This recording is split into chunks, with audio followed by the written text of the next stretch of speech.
Здравейте!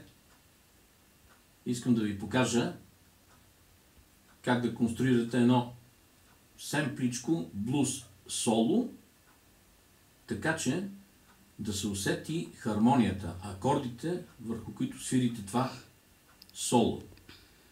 Необходимо е да имате някаква основна база, технически умения и малко повече теоретични познания, придобити от някой грамотен, образован учител или по музика, или по китара, така че да можете да разбирате термините, с които говоря.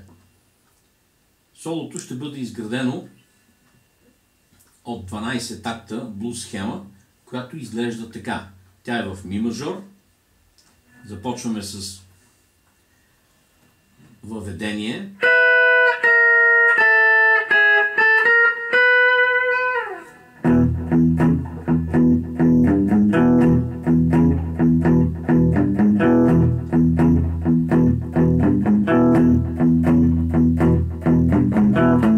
Два такта ла мажор. Два такта ми.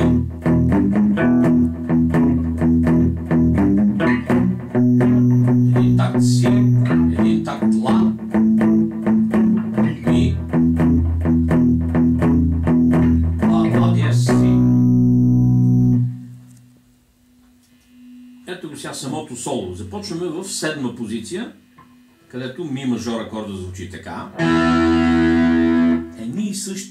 Една и съща хватка, една и съща мелодия ще свириме в три различни позиции. След това в 12-та позиция ла, в 14-та е си. Солчето изглежда така. Почваме на седмо пракче, първа струна, осмо пракче, втора струна, огъване, трета струна на девето пракче, четвърта струна на девето пракче, трета струна, седмо пракче, девето пракче, трета струна. Или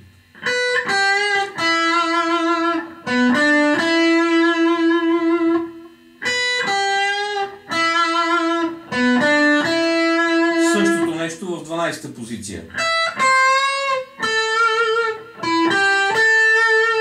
Връщаме се в седма.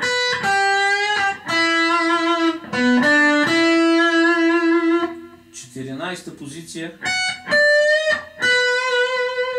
12-та.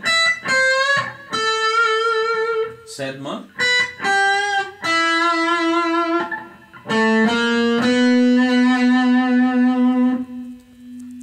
Това е. Благодаря за вниманието. Отивам да изпия една студена бира, че ми предстои да пея.